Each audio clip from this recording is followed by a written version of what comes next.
Hi friends, அனைவருக்கும் வணக்கம். 11ஆம் வகுப்பில் வரலாறு புத்தகத்தில் குப்தர்கள் அப்படிங்கிற ஒரு பாடம் இருக்குது. இந்த பாடத்திலேருந்து லைன் பை லைன் கொஷின் பார்க்க போகிறோம். இந்த பாடத்தை நம்ம ரெண்டாக பிரித்து தான் பார்க்க போகிறோம். ஏன்னா பெரிய பாடம், அதனால் ஒரு வீடியோவில் குப்த அரசர்களை பற்றி நம்ம பார்க்க போகிறோம். இன்னொரு வீடியோவில் குப்த அரசர்களுடைய நிர்வாகத்தை பார்க்க போகிறோம். இந்த வீடியோவில் அரசர்களை மட்டும்தான் நம்ம பார்க்க போகிறோம். 57 கேள்வியை கொண்டு வந்திருக்கேங்க. எப்படி கொண்டு வந்திருக்கேன்னா லைன் பை லைன் கொஷினை கொண்டு வந்திருக்கேன். ஒவ்வொரு வரியையும் எடுத்து அதை கேள்வி பதிலாக மாற்றி கொண்டு வந்திருக்கேன். சரி, நம்ம இன்றைய வீடியோக்குள்ளே போகலாமா? ஃபஸ்ட்டு கேள்வியை பாருங்கள். அரசு அமைப்பில் ஒரு செவ்வியல் முறை தோன்றி உலகின் பல பகுதிகளில் பேரரசர் ஆட்சி உருவான காலம் எது? அரசு அமைப்பில் ஒரு செவ்வியல் முறை என்பது தோன்றுது, உலகத்துடைய பல பகுதிகளில் பேரரசர் ஆட்சி அப்படிங்கிறது உருவாகுது. இதற்கான பதில் பொது ஆண்டு 300 முதல் 700 வரைக்கும், அதாவது கிபி 300 முதல் கிபி 700 வரைக்கும் தான் இந்த காலம் இருந்திருக்கு. அடுத்த கேள்வியை பாருங்கள். மௌரிய பேரரசுக்கு பின்னர் யார் ஒரு பெரும் சக்தியாக உருவாகி துணைக்கண்டத்தின் பெரிய பகுதியை அரசியல் ரீதியாக ஒன்றிணைத்தவர்கள்? மௌரியர்கள், குறிப்பாக அசோகர் ஒட்டுமொத்த இந்தியாவுமே பிடிச்சு வச்சிருந்தார். அவருக்கு பிறகு மிகப்பெரிய சக்தியாக மாறி இந்திய துணைக்கண்டத்தை ஒன்றிணைத்தவர்கள் குப்தர்கள் தான் ஒன்றிணைத்தார்கள், குப்தர்கள். அடுத்த கேள்வியை பாருங்கள். யாருடைய காலகட்டத்தில் நிலப்பிரபுத்துவம் ஒரு நிறுவனமாக வேரூன்ற தொடங்கியது? நிலப்பிரபுத்துவம் என்பது ஜமீன்தாரி முறை நம்ம சொல்லுவோம் இல்லைங்களா, அந்த மாதிரி முறை நிறுவனமாக வேரூன்ற தொடங்கிய காலம் குப்தர்களின் காலம், குப்தர்களின் காலம். அடுத்த கேள்வியை பாருங்கள். சரியான கூற்றை கண்டறிக. குப்தர் காலகட்டத்தில் சமஸ்கிருதத்தில் பல பெரிய படைப்புகள் தோன்றின. குப்தர் காலகட்டத்தில் நுண்கலை, சிற்பம், கட்டிடக்கலை ஆகியவற்றில் பண்பாட்டு முதிர்ச்சி காணப்பட்டது. இதற்கான பதில் கூற்று இரண்டுமே சரிதான். நல்லா கவனிங்க. குப்தர் காலகட்டத்தில் சமஸ்கிருதம் ரொம்ப வளர்ந்துருக்கு. நுண்கலை, சிற்பம், கட்டிடக்கலை இதில் பண்பாட்டு முதிர்ச்சி காணப்பட்டிருக்கு. அடுத்த கேள்வியை பாருங்கள். யார் காலம் பொற்காலம் என்று சொல்லப்படுகிறது? இந்தியாவின் பொற்காலம் அப்படின்னு சொல்லுவாங்க. இதற்கான பதில் குப்தர் காலம், குப்தர் காலம் பொற்காலம் என்று சொல்லப்படுகிறது. அடுத்த கேள்வியை பாருங்கள். பண்பாட்சியின் காலம், செவ்வியல் கலைகளின் காலம் என்று யார் காலம் சொல்லப்படுகிறது? பண்பாட்டிற்சியின் காலம், செவ்வியல் கலைகளின் காலம் என்று குப்தர் காலம் சொல்லப்படுகிறது. அடுத்த கேள்வியை பாருங்கள். குப்தர் கால வரலாற்றை மீள் உருவாக்கம் செய்ய எத்தனை வகையான சான்றுகள் உள்ளன? குப்தர் கால வரலாற்றை மீள் உருவாக்கம் செய்ய நம்முன் 3 வகையான சான்றுகள் உள்ளன. அடுத்த கேள்வியை பாருங்கள். குப்தர் கால வரலாற்றை மீள் உருவாக்கம் செய்ய உதவும் 3 வகையான சான்றுகளில் தவறானது எது? இதற்கான பதில் இலக்கிய சான்றுகள் மூலமாக அவங்கள நம்ம திரும்பவும் மீட்டுருவாக்கம் பண்ணலாம். கல்வெட்டு சான்றுகள் இருக்குது, நாணய ஆதாரங்கள் இருக்குது. ஓவியங்கள் மூலமாக அவங்களுடைய வரலாற்றை மீள்கட்டமைப்பு செய்ய முடியாது. அடுத்த கேள்வியை பாருங்கள். குப்தர் காலத்தில் எழுதப்பட்ட ஸ்மிருதிகளில் சரியானது எது? ஸ்மிருதி அப்படிங்கிறது ஒரு வகையான நூல். இதற்கான பதில் அனைத்துமே சரிதாங்க. நாரதர் ஸ்மிருதி, விஷ்ணு ஸ்மிருதி, பிருகஸ்பதி ஸ்மிருதி, கத்தியாயனர் ஸ்மிருதி, இந்த 4 ஸ்மிருதிகளும் எழுதப்பட்டிருக்கு. அடுத்த கேள்வியை பாருங்கள். அரசருக்கு கூறுவது போன்று எழுதப்பட்டுள்ள நீதிசாரம், இதை தர்மசாத்திரம் அப்படின்னு சொல்லுவாங்க.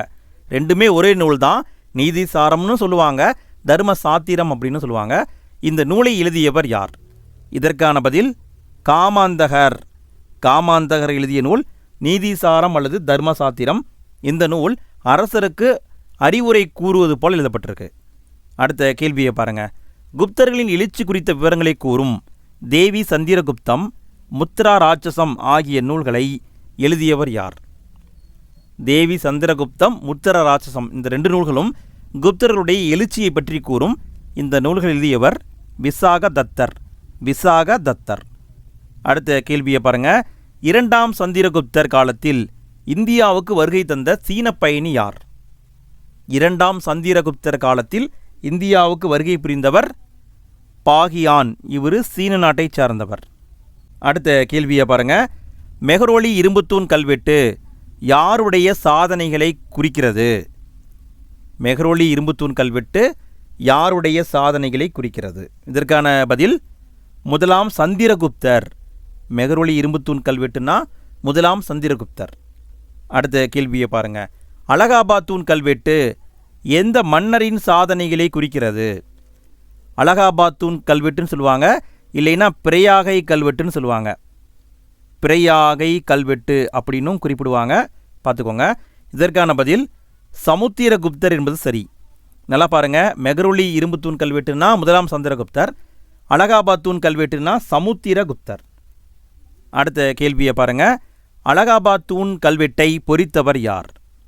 அலகாபாத் தூண் கல்வெட்டை பொறித்தவர் ஹரிசேனர். ஹரிசேனர். அடுத்த கேள்வியை பாருங்க. அலகாபாத்தில் உள்ள தூண் கல்வெட்டில் சமுத்திரகுப்தரின் ஆட்சி, அவரது ஆளுமை, சாதனைகள் ஆகியவை எத்தனை வரிகளில் பொறிக்கப்பட்டுள்ளது? அலகாபாத் தூண் கல்வெட்டில் எத்தனை வரிகள் இருக்குன்னு கேட்டிருக்காங்க. இதற்கான பதில் 33 வரிகள் இருக்குது. 33 வரிகளில் சொல்லியிருக்காங்க. அடுத்த கேள்வியை பாருங்கள். அலகாபாத் தூண் கல்வெட்டில் 33 வரிகளில் எந்த வரி வடிவத்தில் சமஸ்கிருதத்தில் எழுதப்பட்டுள்ளது? 33 வரிகள் எழுதியிருக்காங்க, சமஸ்கிருதத்தில் எழுதியிருக்காங்க. வடிவம் அப்படின்னு பார்த்தீங்கன்னா நாகரி வரி வடிவம். நாகரி வரி வடிவத்தில் எழுதியிருக்காங்க. அடுத்த கேள்வியை பாருங்கள். சரியான கூற்றை கண்டறிக. குப்த அரசர்கள் வெளியிட்ட நாணயங்களில் உருவங்கள் பொறிக்கப்பட்டுள்ளன. குப்தர் கால தங்க நாணயங்கள் குப்த அரசர்களின் பட்டங்கள் குறித்தும் அவர்கள் நடத்திய சடங்குகள் குறித்தும் தெரிவிக்கின்றன. இதற்கான பதில் இரண்டுமே சரிதான். கூற்று இரண்டும் சரி என்பது விடை. அடுத்த கேள்வியை பாருங்க. சரியான கூற்றை கண்டறிக. கூற்று குப்த அரசர்கள் எளிய குடும்பத்திலிருந்து தான் உருவாகியிருக்க வேண்டும். காரணம், குப்த வம்சத்தின் தோற்றம் குறித்த சான்றுகள் மிகவும் குறைவு. இதற்கான பதில் கூற்று இரண்டுமே சரிதாங்க. கூற்று இரண்டும் சரி. அடுத்த கேள்வியை பாருங்க. குப்த வம்சத்தின் 3வது ஆட்சியாளர் யார்? குப்த வம்சத்தின் 3வது ஆட்சியாளர் முதலாம் சந்திரகுப்தர். முதலாம் சந்திரகுப்தர். அடுத்த கேள்வியை பாருங்க. முதலாம் சந்திரகுப்தர் குமாரதேவி என்ற எந்த நாட்டு இளவரசியை மணந்தார்? முதலாம் சந்திரகுப்தர் குமாரதேவி என்ற எந்த நாட்டு இளவரசியை மணந்தார்? இதற்கான பதில் லிச்சாவி அப்படிங்கிற ஒரு நாடு இருந்தது, அந்த நாட்டுடைய இளவரசியை திருமணம் பண்ணிக்கிட்டாங்க. அடுத்த கேள்வியை பாருங்க. சரியான கூற்றை கண்டறிக. லிச்சாவி என்பது வடக்கு பீகாரில் இருந்த பழமையான கனசங்கமாகும். அது கங்கைக்கும் நேபாள தெராய்க்கும் இடைப்பட்ட பகுதியாகும். இதற்கான பதில் இரண்டுமே சரிதாங்க. இரண்டும் சரிதான். கூற்று இரண்டும் சரி. அடுத்த கேள்வியை பாருங்க. குப்த வம்சத்தின் முதல் அரசர் யார்? குப்த வம்சத்தின் முதல் அரசர் யார்? இதற்கான பதில் ஸ்ரீகுப்தர். குப்த வம்சத்தின் முதல் அரசர் ஸ்ரீகுப்தர். அடுத்த கேள்வியை பாருங்க. பொறுத்துக. அரசர்களை பொருத்தணும். இதற்கான பதில் ஸ்ரீகுப்தர் பொது ஆண்டு 240 முதல் 280 வரைக்கும் ஆட்சி பண்ணார். கடோத்கஜர் 280லேருந்து 319 வரைக்கும் ஆட்சி பண்ணார். முதலாம் சந்திரகுப்தர் 319லேருந்து 335 வரைக்கும் ஆட்சி பண்ணார். சமுத்திரகுப்தர் 335லேருந்து அடுத்து ஒரு 40 ஆண்டுகளுக்கு ஆட்சி பண்ணியிருப்பாங்க. இந்த வரிசையை பார்த்துக்கோங்க. ஃபஸ்ட்டு வந்தவர் ஸ்ரீகுப்தர், அடுத்து வந்தவர் கடோத்கஜர், 3வது முதலாம் சந்திரகுப்தர், 4வது சமுத்திரகுப்தர். அடுத்த கேள்வியை பாருங்கள். சரியான கூற்றை கண்டறிக. ஸ்ரீகுப்தர் அடுத்து அவரின் புதல்வர் கடோத்கஜர் ஆட்சிக்கு வந்தார். கல்வெட்டுகளில் ஸ்ரீகுப்தர், கடோத்கஜர் ஆகிய இருவரும் மகாராஜா என்று குறிக்கப்படுகிறார்கள். இதற்கான பதில் கூற்று இரண்டுமே சரிதாங்க. ஃபஸ்ட்டு வந்தவர் ஸ்ரீகுப்தர், அடுத்து கடோத்கஜர் வந்தார். ஸ்ரீகுப்தர், கடோத்கஜர் 2 பேரையுமே மகாராஜா அப்படின்னு குறிப்பிட்டிருக்காங்க. இரண்டுமே சரிதான். அடுத்த கேள்வியை பாருங்க. குப்த வம்சத்தின் முதல் பேரரசர் யார்? முதல் அரசர் ஸ்ரீகுப்தர். முதல் பேரரசர் யார்? இதற்கான பதில் முதலாம் சந்திரகுப்தர். குப்த வம்சத்துடைய முதல் அரசர் வேற, முதல் பேரரசர் வேற. முதல் பேரரசர் முதலாம் சந்திரகுப்தர். அடுத்த கேள்வியை பாருங்க. மகாராஜா அதிராஜா என்ற பட்டத்தை பெற்ற அரசர் யார்? மகாராஜா அதிராஜா என்ற பட்டத்தை பெற்ற அரசர்? முதலாம் சந்திரகுப்தர், மகாராஜா அதிராஜா, இந்த பட்டம் இருக்கு. அடுத்த கேள்வியை பாருங்க. சரியான கூற்றை கண்டறிக. கடோத்கஜரின் புதல்வரான முதலாம் சந்திரகுப்தர் 319 முதல் 335 வரை ஆட்சி புரிந்தார். இவரது ஆட்சி காலத்தின் கல்வெட்டோ நாணயமோ நமக்கு கிடைக்கவில்லை. இதற்கான பதில் கூற்று இரண்டுமே சரிங்க. கடோத்கஜர் அவருடைய மகன்தான் முதலாம் சந்திரகுப்தர். இவரை பற்றிய கல்வெட்டோ நாணயமோ நமக்கு கிடைக்கவில்லை. அடுத்த கேள்வியை பாருங்க. அசோகர் தூண் ஒன்றில் பொறிக்கப்பட்ட சமுத்திரகுப்தர் குறித்த நீண்ட புகழுரை அவர் எந்த பரம்பரையில் வந்ததாக சொல்கிறது? அலகாபாத் தூண் கல்வெட்டுன்னு பார்த்தோமா, அதை ஃபஸ்ட்டு உருவாக்குனது அசோகர். அதுலேயே தான் இவங்களும் உருவாக்கியிருக்காங்க. இதற்கான பதில் இவங்க மௌரியர் வம்சத்தில் வந்ததாக குறிப்பிட்டிருப்பாங்க. மௌரியர் வம்சம். அடுத்த கேள்வியை பாருங்கள். கலிங்கம் வழியாக தெற்கே பல்லவர்களின் தலைநகரமான காஞ்சிபுரம் வரை வெற்றிகரமாக படையெடுத்த அரசர்? குப்த வம்சத்தில் ஒரே ஒரு அரசர் மட்டும் தென்னிந்தியா வரைக்கும் படையெடுத்து வந்திருப்பார். இதற்கான பதில் சமுத்திரகுப்தர். சமுத்திரகுப்தர் காஞ்சிபுரம் வரைக்கும் படையெடுத்து வந்திருப்பாங்க. இந்த இடத்துல உங்ககிட்ட நான் ஒரு கேள்வியை கேட்குறேன் ஃப்ரெண்ட்ஸ். 6ஆம் வகுப்பில் கொடுத்துருப்பாங்க. பல்லவ அரசன் யார் அப்படின்னு கொடுத்துருப்பாங்க. யார் இருந்தாங்க தெரிஞ்சவங்க கமெண்ட்டில் பதிவிடுங்க. அடுத்த கேள்வியை பாருங்கள். சமுத்திரகுப்தர் கங்கை சமவெளியின் மேற்கு பகுதியில் எத்தனை அரசர்களை படைபலத்தால் வென்றார்? சமுத்திரகுப்தர் கங்கை சமவெளியின் மேற்கு பகுதியில் எத்தனை அரசர்களை படைபலத்தால் வென்றார்? இதற்கான பதில் 9 அரசர்கள். 9 அரசர்களை அவர் தோற்கடிச்சிருப்பார். அடுத்த கேள்வியை பாருங்க. சமுத்திரகுப்தர் படையெடுப்பால் மாளவர்கள், யுதேயர்கள் உள்ளிட்ட ராஜஸ்தான் பகுதியின் எத்தனை குடியரசுகளை படைபலத்தால் வென்றார்? சமுத்திரகுப்தர் படையெடுப்பால் மாளவர்கள், யுதேயர்கள் உள்ளிட்ட ராஜஸ்தான் பகுதியுடைய 9 குடியரசுகள், அங்கேயும் 9 இருக்கு, 9 குடியரசுகளை சமுத்திரகுப்தர் ஜெயிச்சிருப்பார். அடுத்த கேள்வியை பாருங்க. வரலாற்றறிஞர்கள் யாரை இந்திய நெப்போலியன் என அழைக்கின்றனர்? வரலாற்று அறிஞர்கள் யாரை இந்திய நெப்போலியன் என அழைக்கின்றனர்? இதற்கான பதில் சமுத்திரகுப்தன் நிறைய படையெடுப்பு செஞ்சிருக்காரு, அதனால் இந்திய நெப்போலியன் அப்படின்னு அழைக்கிறாங்க. அடுத்த கேள்வியை பாருங்க. இலங்கை அரசர் மேகவர்மன் யாருக்கு பரிசுகளை அனுப்பி கையாவில் ஒரு பௌத்த மடம் கட்ட அனுமதி கோரியுள்ளார்? இலங்கை அரசன் மேகவர்மன் எந்த குப்த அரசருக்கு பரிசுகளை அனுப்பி கையாவில் ஒரு பௌத்த மடம் கட்ட அனுமதி கோரியுள்ளார்? இதற்கான பதில் சமுத்திரகுப்தருக்கு தான் அவர் பரிசுகளை அனுப்பியிருப்பார். சமுத்திரகுப்தரும் இலங்கை அரசன் மேகவர்மனும் சமகாலத்தவர்கள். அடுத்த கேள்வியை பாருங்க. சரியான கூற்றை கண்டறிக. கூற்று: சமுத்திரகுப்தர் படையெடுப்புகளை திட்டமிட்டு நடத்தினார். காரணம்: சமுத்திரகுப்தரின் ஆட்சி காலம் 40 ஆண்டுகள் நீடித்தது. இதற்கான பதில் கூற்று காரணம் இரண்டுமே சரிதாங்க. சமுத்திரகுப்தர் நிறைய படையெடுப்பு பண்ணார், ஒவ்வொன்றையும் திட்டமிட்டு தான் செயல்படுத்தினார். காரணம், அவர் 40 ஆண்டுகள் ஆட்சி புரிந்தார். அடுத்த கேள்வியை பாருங்க. தனது இராணுவ வெற்றிகளை பிரகடனம் செய்ய அசுவமேத யாகம் நடத்தியவர் யார்? தன்னுடைய இராணுவ வெற்றிகளை பிரகடனம் செய்ய அசுவமேத யாகம் நடத்தியவர் சமுத்திரகுப்தர் தான் பண்ணியிருப்பார். சமுத்திரகுப்தர். அடுத்த கேள்வியை பாருங்க. சமுத்திரகுப்தரால் ஆதரிக்கப்பட்ட பௌத்த அறிஞர் யார்? சமுத்திரகுப்தரால் ஆதரிக்கப்பட்ட பௌத்த அறிஞர் வசுபந்து. வசுபந்து என்பவர் பௌத்த அறிஞர். இவரை சமுத்திரகுப்தர் ஆதரிச்சிருக்காரு. அடுத்த கேள்வியை பாருங்க. கவிதை இசை பிரியராக இருந்ததால் கவிராஜா என்ற பட்டம் பெற்றவர் யார்? கவிதை இசை பிரியராக இருந்ததால் கவிராஜா என்ற பட்டம் பெற்றவரும் சமுத்திரகுப்தர் தாங்க. சமுத்திரகுப்தருக்கு கவிராஜா அப்படிங்கிற பட்டமும் இருக்கிறது. அடுத்த கேள்வியை பாருங்க. வீணை வாசிப்பது போன்ற நாணயங்களை வெளியிட்டவர் யார்? வீணை வாசிப்பது போன்ற நாணயங்களை வெளியிட்டவரும் சமுத்திரகுப்தர் தாங்க. சமுத்திரகுப்தர். அடுத்த கேள்வியை பாருங்க. விக்ரமாதித்தன் என்று அழைக்கப்பட்ட குப்த அரசர் யார்? விக்ரமாதித்தன் என அழைக்கப்பட்ட குப்த அரசர் இரண்டாம் சந்திரகுப்தர். இரண்டாம் சந்திரகுப்தர். அடுத்த கேள்வியை பாருங்க. இரண்டாம் சந்திரகுப்தரின் தலைநகரம் எது? இரண்டாம் சந்திரகுப்தனின் தலைநகரம் பாடலிபுத்திரம். இரண்டாம் சந்திரகுப்தனின் தலைநகரம் பாடலிபுத்திரம். அடுத்த கேள்வியை பாருங்க. சரியான கூற்றை கண்டறிக. கூற்று: இராணுவ முக்கியத்துவம் வாய்ந்த தக்கான பகுதியை ஆண்ட வாகடக இளவரசருக்கு தன் மகள் பிரபாவதியை திருமணம் செய்து கொடுத்தார். யார் கொடுத்தாங்க? இரண்டாம் சந்திரகுப்தர் கொடுத்தாரு.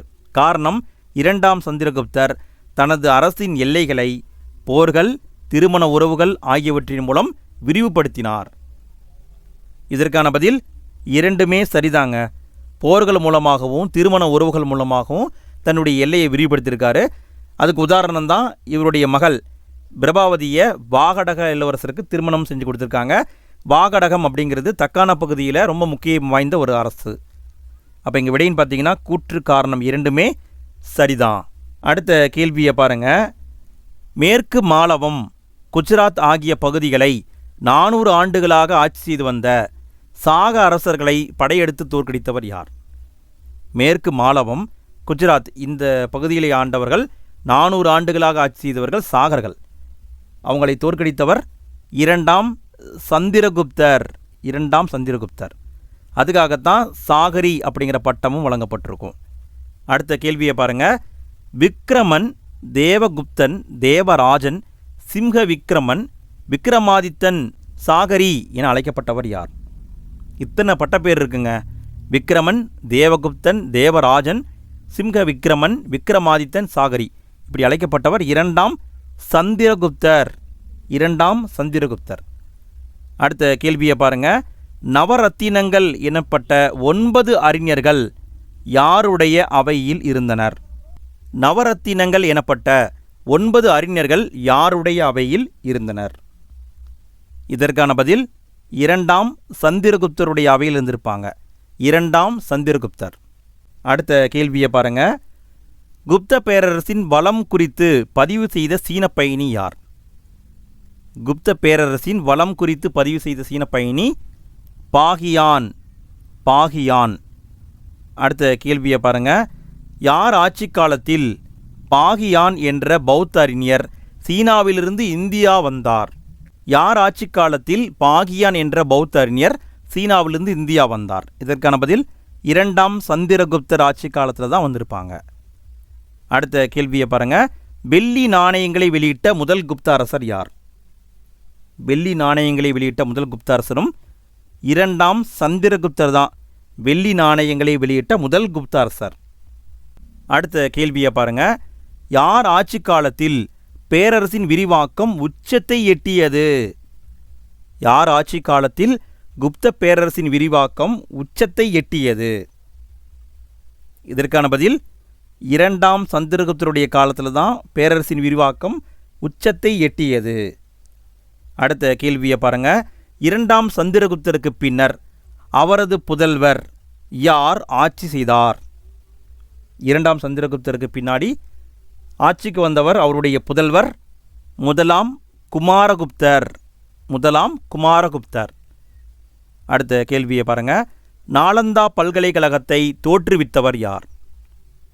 நாலந்தா பல்கலைக்கழகத்தை தோற்றுவித்தவர் முதலாம் குமாரகுப்தர். நாலந்தா பல்கலைக்கழகத்தை உருவாக்கியவர் முதலாம் குமாரகுப்தர். அடுத்த கேள்வியை பாருங்க. சக்கராதித்யர் என்றும் அழைக்கப்பட்டவர் யார்? சக்கராதித்யர் என்றும் அழைக்கப்பட்டவர் முதலாம் குமாரகுப்தர். இவருக்கு சக்கராதித்யர் அப்படிங்கிற பட்டப்பேரும் இருக்கு. அடுத்த கேள்வியை பாருங்க.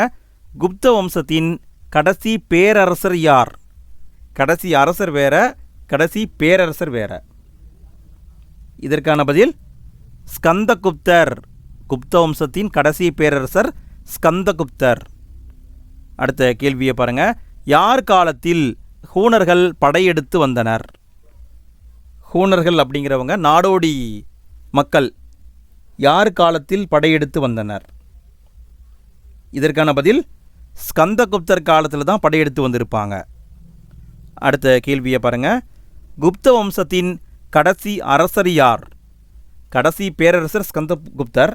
கடைசி அரசர் விஷ்ணுகுப்தர். கிபி 540 முதல் 550 வரைக்கும் ஆட்சி பண்ணியிருப்பார். இவர் தான் கடைசி அரசர் விஷ்ணுகுப்தர். அடுத்த கேள்வியை பாருங்கள். தவறான கூற்றை கண்டறிக. எது தவறுன்னு கண்டுபிடிக்கணும். முதல் பாயிண்ட்டு, ஹீனர்களின் தோற்றம் குறித்து உறுதியாக எதுவும் தெரியவில்லை. இது சரி. ரோமானிய வரலாற்றாளர் டாசிடஸின் கூற்றுப்படி அவர்கள் காஸ்பியன் கடல் அருகே வாழ்ந்த பழங்குடி இனக்குழுக்கள். இதுவும் சரி.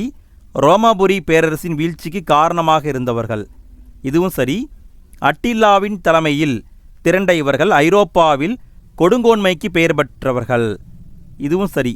அப்போ இங்கே பார்த்தீங்கன்னா எல்லாமே சரிதான், தவறான கூற்று எதுவுமே இல்லை.